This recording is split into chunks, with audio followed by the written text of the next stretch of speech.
Hello, everybody. We'll go ahead and get started with our webinar for this month.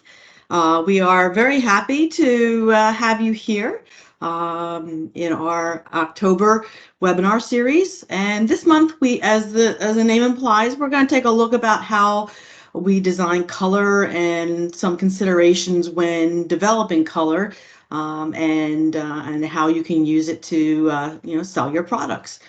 So we'll go ahead and get started.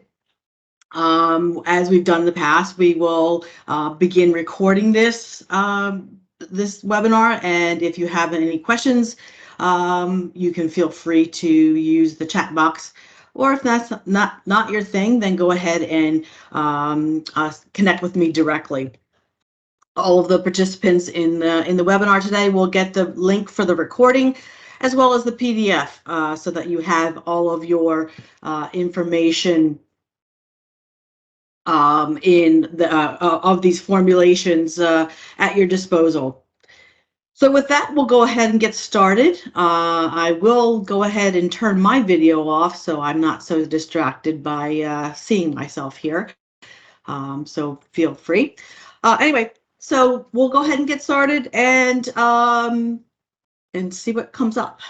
Okay, so a little bit of imagining the world without color with our little video here.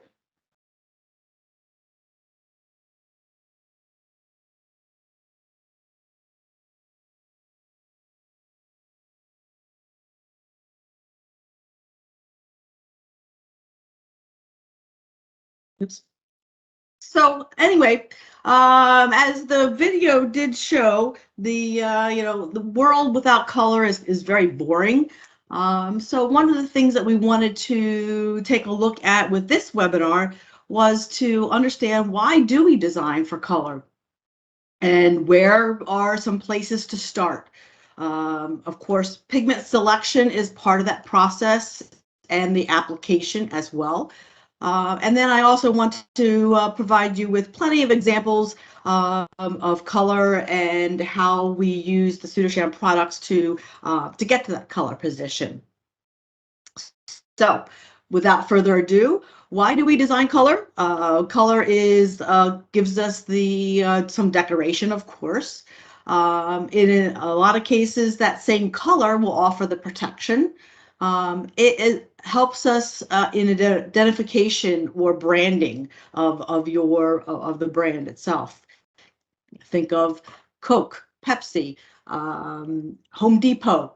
Those are the kinds of very, very clear and decisive branding identification that you can get from color. But more importantly, of course, it is to sell the ultimate product. One of the things that I looked up when preparing for this webinar was that, did you know that 85% of consumer choices are influenced by the color, even if it's unconscious? And this is because that color is second in the processing of what the brain processes. First is the shape, and then secondly is the color. So this is the power of color, a power that needs to be used as care, as the color also has to go with the shape. So it is truly a symbiotic process to match the color with the shape to make it a true success. Unleashing the power of color connects to your end bottom line. Color can be complex, it can be elusive, very powerful, but also very fickle and demanding. It can stir up emotions in us. It can start some arguments, as we've seen sometimes on social media with some of these postings where, which color do you see? Do you see yellow or do you see blue? But ultimately, it does sell products. So where do we start? In a lot of cases, it might be a little bit of a little this or a little of this or a little of that when putting things together, and sometimes that is the best way to do something. You can also get very complex about how you put together a product, a color. However, this is a little bit too over the top for most of us, but it can be done that way if you so choose. But most of the time, it's a stepwise approach using a little bit of our experience, what our likes and dislikes, as well as some color theory. And most of the time, this is what we do when we put together new colors, if not both consciously, but a lot of times this is more of an unconscious approach to developing color. However, the one thing to consider, and we all know this, is that color is affected by the light source that's used. Artificial lighting can come in a variety of colors that has to be considered when developing a color. For example, aluminum A tungsten light is a red and yellow light source, whereas a D65 and cool white fluorescent lighting, they are typically more green and blue, which they are more closest to the noonday sun. And lastly, a normal incandescent light is very yellow in color. So these are the types of things when you're designing for a color to consider as you put your color together. So where do we start? There are a lot of different ways of starting. You can have a specific color idea in mind. If you so choose, you can bring in color theory to help you with it. You might choose to have a theme to your color, or try to capture an impression. In some cases, you may just need to match a color that someone gives you. Or you might have the need to have multiple applications that you want to be able to bring that color across applications to be able to do it. Those of us who have done color in the past have seen these kinds of requests. Make it warmer, make it cooler, try to make it peachier, or make it bolder. These are the types of requests that we get that we have to translate into actual pigmentation, sort of the start of the process. So what I was going to do here was to really give you an idea of some ways of putting a color, developing a color in these types of ideas. However, before we get there, we certainly need to understand the pigment. So you've seen this chart many, many times in our webinars about the understanding the pigment. So the chemistry and the finishing are going to determine how the pigment is used.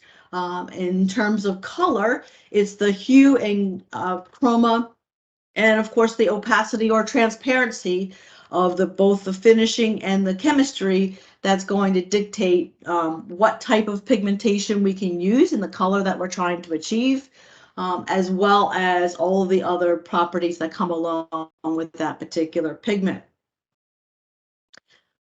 The second step is understanding what kind of application you're trying to develop for. So we've talked about these types of needs in the past from a different perspective from selecting the pigment, but also in terms of developing the color, we need to understand what kind of opacity or transparency that you're looking for. And that's specifically important if you're electing to use any kind of an effect pigment.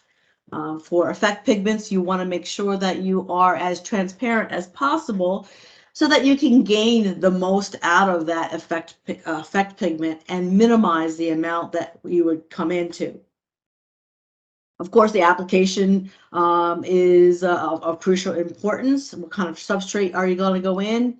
What kind of resin systems, interactions within the formulation? Is it interior or exterior? Then, of course, compliance comes into mind to make sure that everything is chosen is appropriate for that particular application. Cost and value is important. However, that usually comes at a later step in the process. First, we want to achieve that color, and then maybe later on, we might want to see if we can bring in either lower the cost or bring in more value, depending on the need. And of course, performance is always key as well as color. So we want to make sure that everything chosen meets the needs appropriately. So as we start to get into the actual development process, also the last part of it is understanding the application is whether or not what application you're going in for. So we've talked about this in the past as well. Sudarshan supplies colorants for all application areas, both with plastics, coatings, and inks. And each of those application areas is going to need something most appropriate for that application. So the surface treatment, the finishing is of key importance here to make sure that we match the right product with the application as well as the color. So as far as where to start, so the first area we said you might have a specific color in mind.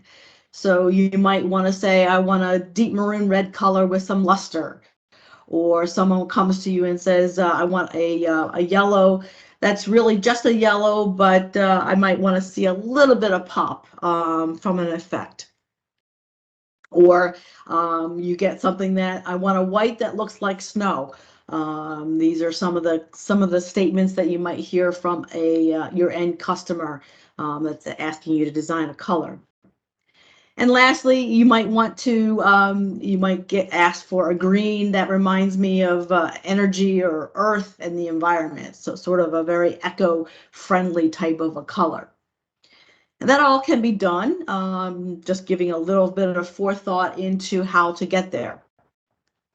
So at Sudarshan, if you've been following us, we've been doing we've initiated a color of the month. And so this Garnet Fire was our very first color of the month in July of last year. And we took a look at all application areas with the same type of formulation. So we're getting the base color from a red 122.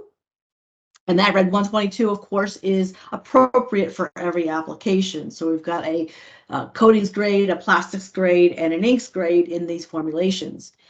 And then we get some color travel and color depth because the red 122 is going to be nice and transparent. So it's going to allow the micas that we've selected to show through and give you some depth of color. We get that nice deep color from a iron oxide coated red mica, the 4970. And then we continue the depth of color with the pink mica, the iridescent mica, 4196 to allow some of that translucence to come through.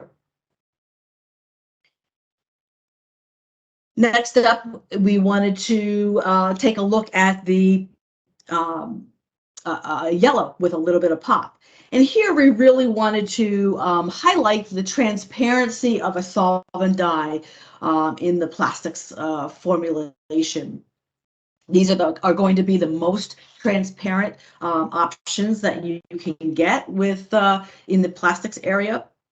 And so this is a very simple formulation of a yellow 93. Solvent yellow 93 and a iridescent gold mica in this particular color. And so when you're looking at this particular one straight on, you just see a nice transparent gold. But on the off angle, the reflected color gives you a nice soft pop of mica, gold mica in the actual formulation. So next we wanted to, we've been asked to create a white that looks like snow. In this particular case, what we've done is we've used that white color in the base coat, And then we brought a very high chroma natural mica up to the surface into the clear coating. In this particular case, we've only used a 1% loading in the clear coat to get that nice little pop in the clear coat. And so this allows for a minimalization of the amount of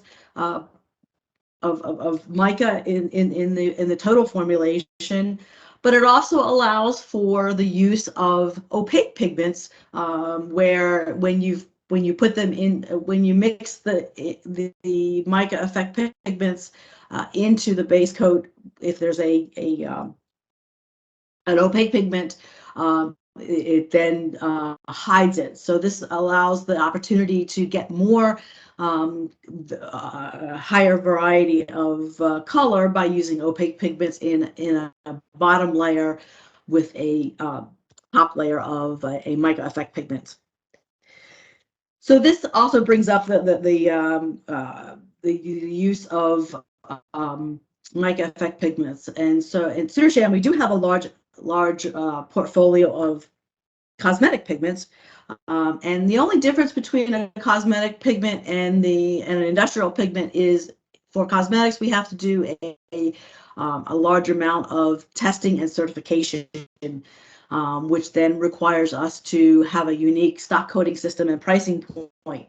But they're exactly the same mica, and so this allows us to bring over a lot more color and effect to the industrial side, to be able to expand the color that we can get through the use of mica effect pigments.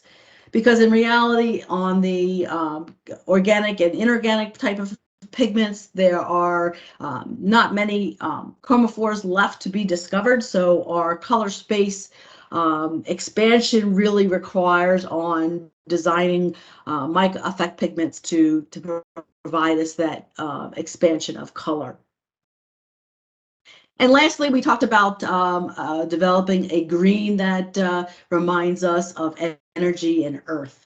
And what we've done with this Harvest Sunshine in a plastics formulation was really try to address some of the United Nations sustainable goals in the pigments that we've chosen.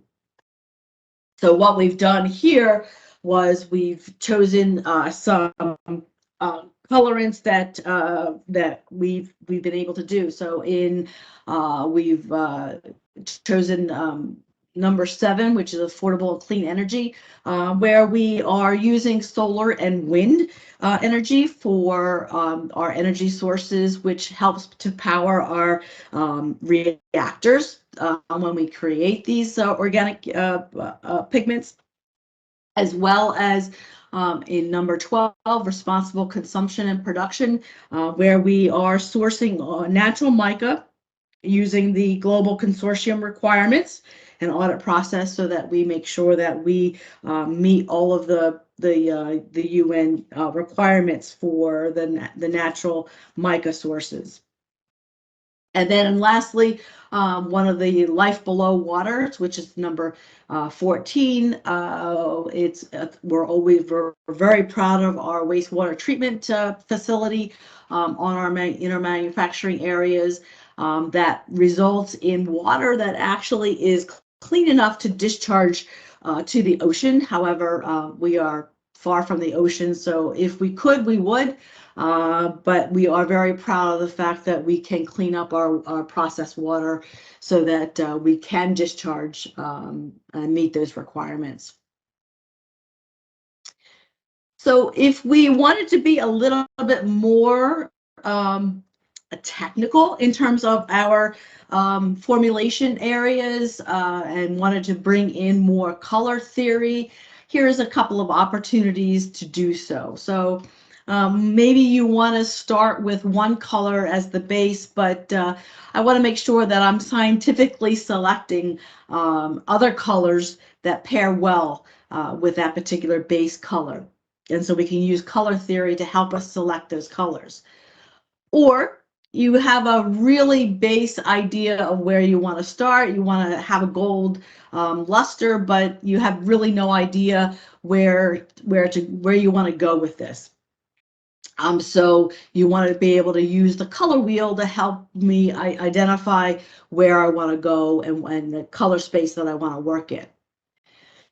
So if we take the first one and we say, all right, well, I want to use tan as my base color, and I want to put together some colors that go along with it, so we can use the color theory and potentially, if we were looking at tetradic colors, where each of the colors is evenly spaced along the color wheel to that base color, then we get these colors. And so there are plenty of programs out there that can help us to determine this one. I've included the website that I've used in this particular case to help us select the appropriate scientific colors, if you will, that go along with your base color.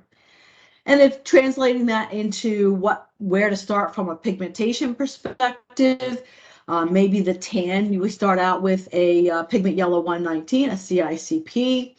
And then we get the other colors that are appropriate with it, with a green 7 for the Aquastone, blue 15-3 for the Seal, and the red 170 for the Rose Bay, to make those appropriately spaced colors work for if you're using the scientific approach.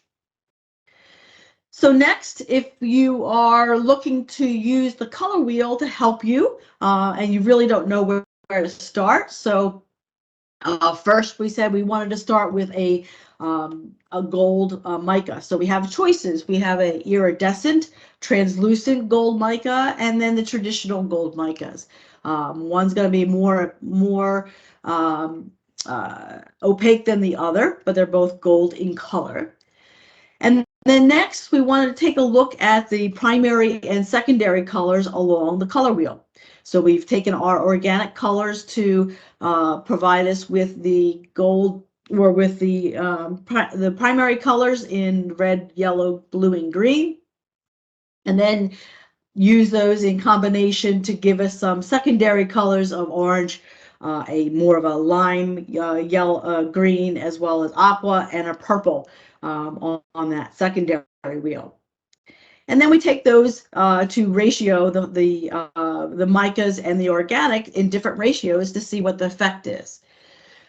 So you want to see what you can do with all of this?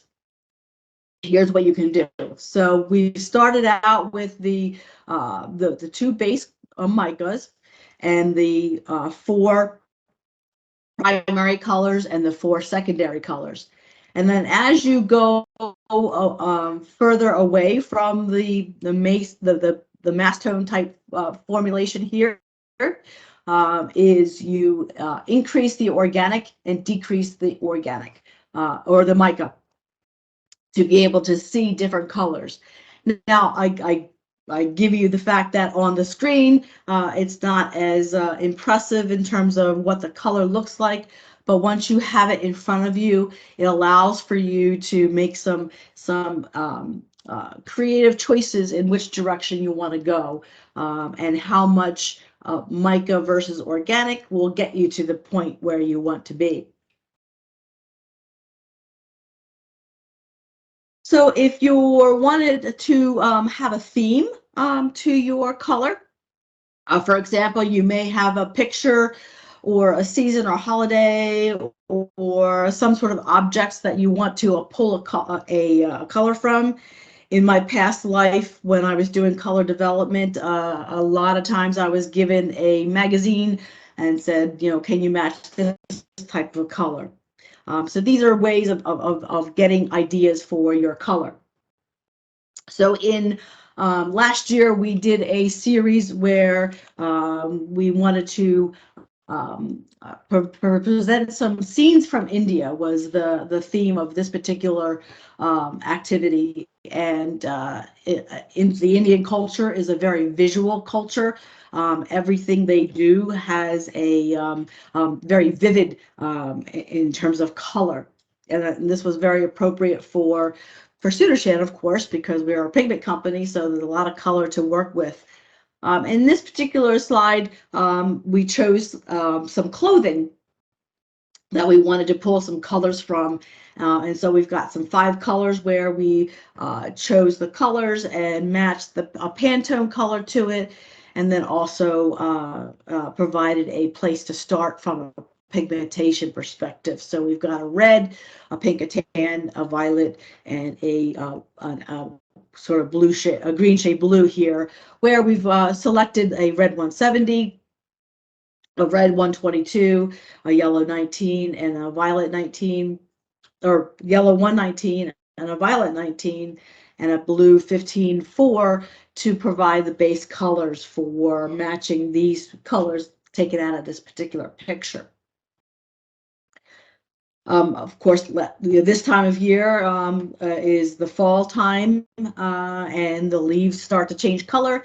So that's a perfect opportunity to use those vivid colors in your development, to be able to connect with the season in here. So this also provides Sudarshan with the opportunity to match the colors with pigmentation as well.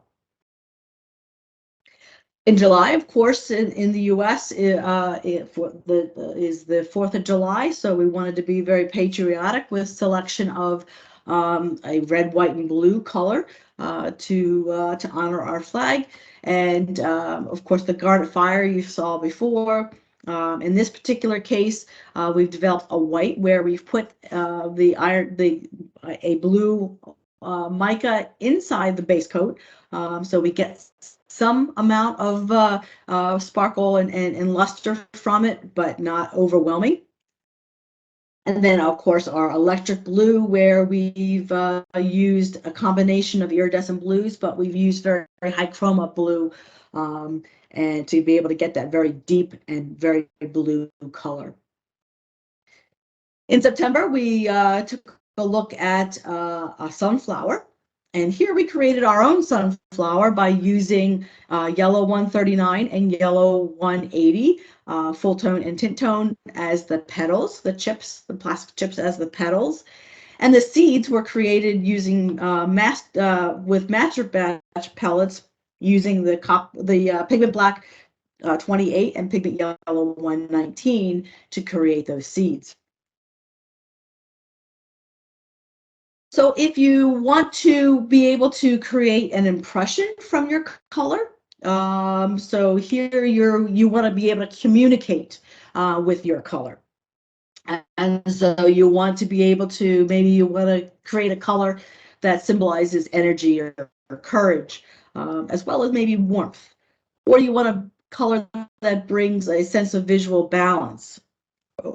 Or you want a color that is very powerful in terms of how it communicates to your end customer. Or you can be pretty tricky, where you want to be able to create trigger a food cravings by just looking at the color. So with micas, you have the opportunity to create a lot of different impressions. And depending on what you're trying to get across to your end customer, there are many micas can combine both the physical color symbolization as well as the sparkle symbolization to be able to give you communicate what you're trying to with the end customers. Excuse me. If you want to get very direct, you can you choose the specific color. So green, for example, signifies growth and nature, of course, wealth and stability. It's also associated with taking action. So we always, getting the green light. It also brings a sense of balance. It's interesting to note that the human eye sees more shades of green than any other color. So you really can't go wrong with green, and it allows you, however, it forces you to be a little bit more specific, because you can, the human eye can differentiate green more so than any other color. Yellow is a very powerful communication tool. It gets in your face. Yellow also happens to be the color that the eye processes first. It's the most visual and luminous color of the spectrum. And as I mentioned, is a very powerful communication tool, because it's very direct. It's very decisive in terms of what your brain is telling you. And to that end, we used yellow to, when we introduced our newest chemistry into our portfolio, our Pigment Yellow 138. We also wanted it to provide a different type of communication in terms of the United Nations sustainable goals, in the fact that our Pigment Yellow 138 plant is completely operated and run by women in our organization. So we're very proud of that fact, and I can honestly say that the quality that you'll get out of that plant is going to be top notch. So we do celebrate the ladies of Sudarshan and the 138 Pigment Yellow 138 plant.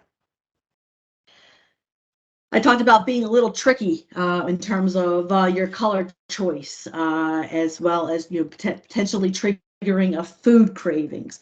So I'm sure as you're looking at my background color here, you're craving a nice creamsicle, or brings back maybe some beach memories that you get the creamsicle ice cream in here. So there's a lot of opportunities to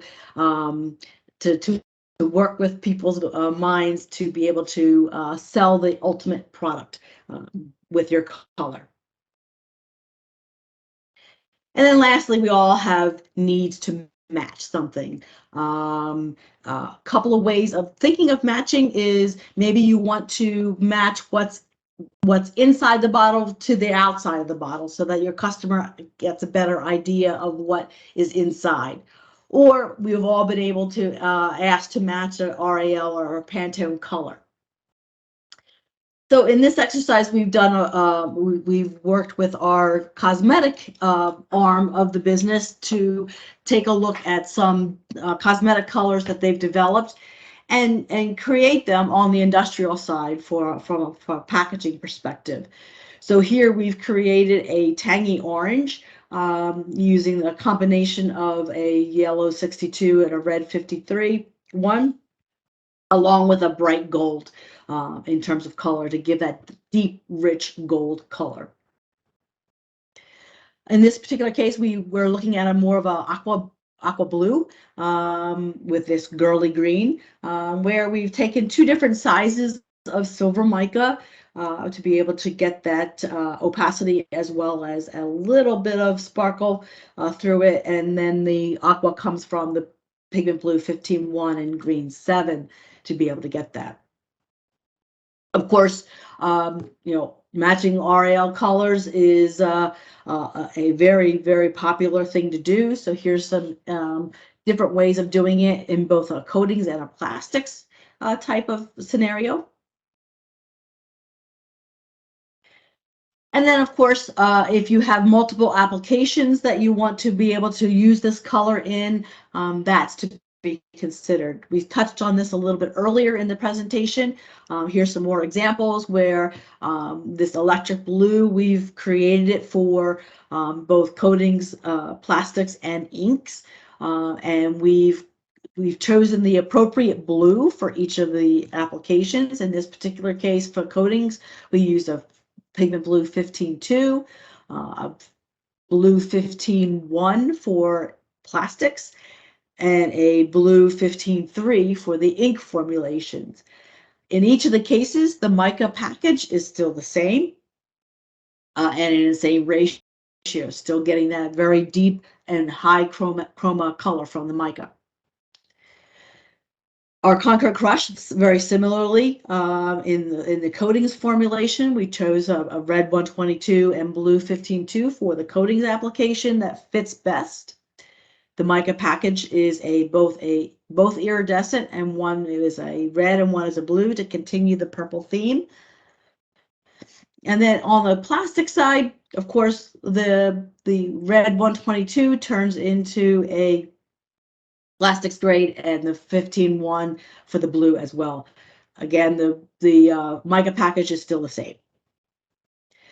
In October, our color of the month was Old Gold, or is Old Gold. We're still in October. And here again, we brought the mica up to the base, up to the clear coat, to give that a very soft and very rich and a little bit of sparkle in the base coat over top of a cream base coat.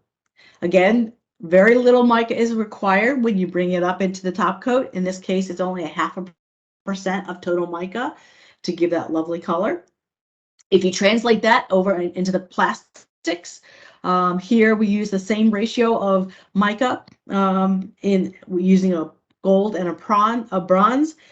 And in this particular case, what ends up happening is on one angle, you get a nice rich gold color, but as you go over the angle, the light reflects back more of the bronze color. So you actually get two colors for the price of one, if you will, depending on how the angle of light hits it. So lastly, we wanted to understand the impact of transparency with respect to when you're using a mica or aluminum effect type of a pigment. So in our previous webinar, when we talked about solvent dyes, the transparency is very different. So here we have a red color where we're comparing the transparency of an organic pigment, in this case a red 53-1, with a solvent dye, a solvent red 135. And you can see the transparency is very, very high with the solvent dye and not so high with the pigment. So depending on, or the organic pigment, depending on what you're looking for, you might choose one versus the other. If we move to the orange space, you'll notice that the transparency starts to get a little bit improved with the organic pigment side versus the solvent dye.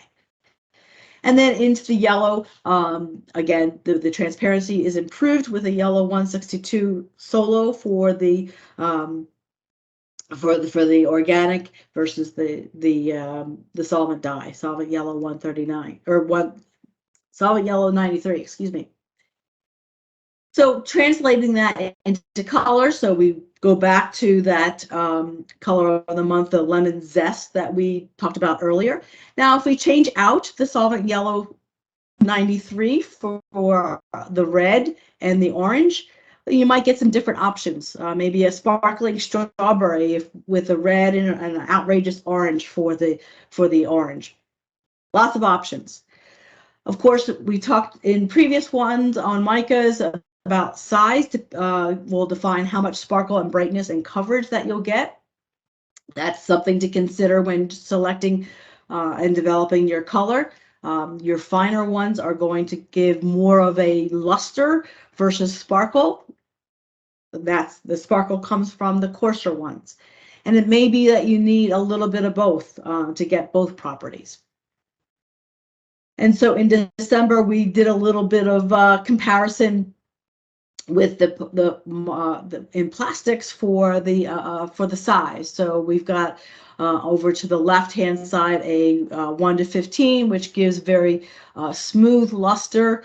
Over to the larger one, up to 150 microns, where you start to get a lot of sparkle into your end product.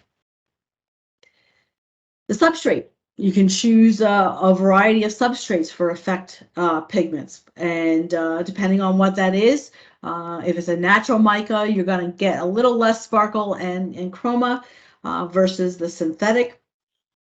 And so this comparison on the left-hand side is a natural mica versus the synthetic mica. So you see a lot more chroma developed with a synthetic mica at the same particle size and concentration. So at this point, if you need any help, we're certainly here to help with your color needs.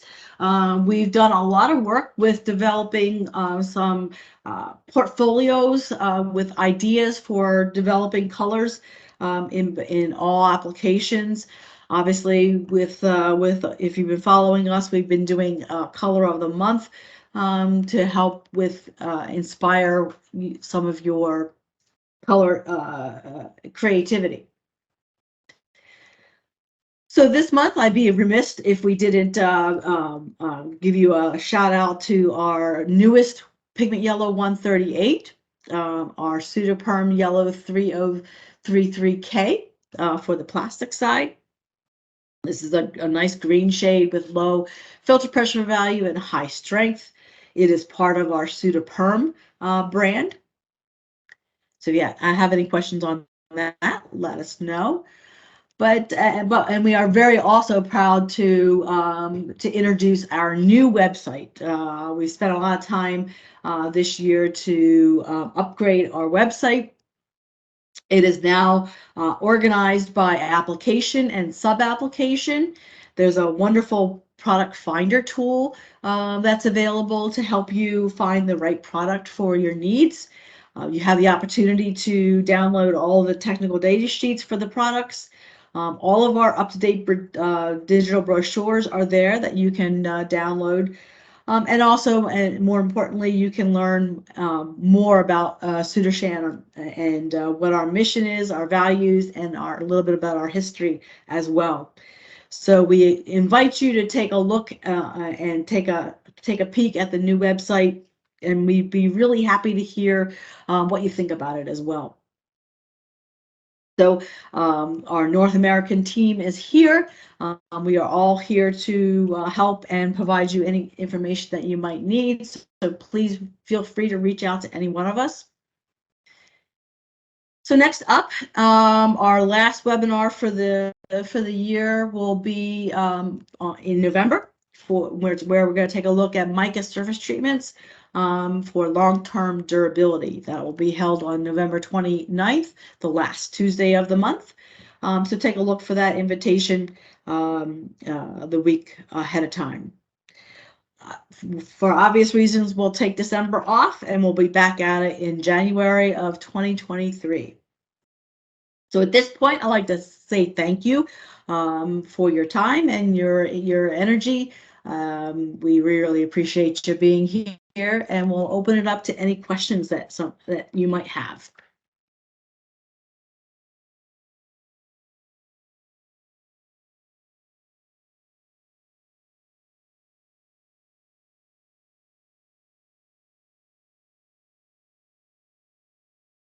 If you have any questions that you want to ask, you can use the chat box. Or if that's not your thing, of course, you can always contact me directly. I don't see any questions at this point, so we'll go ahead.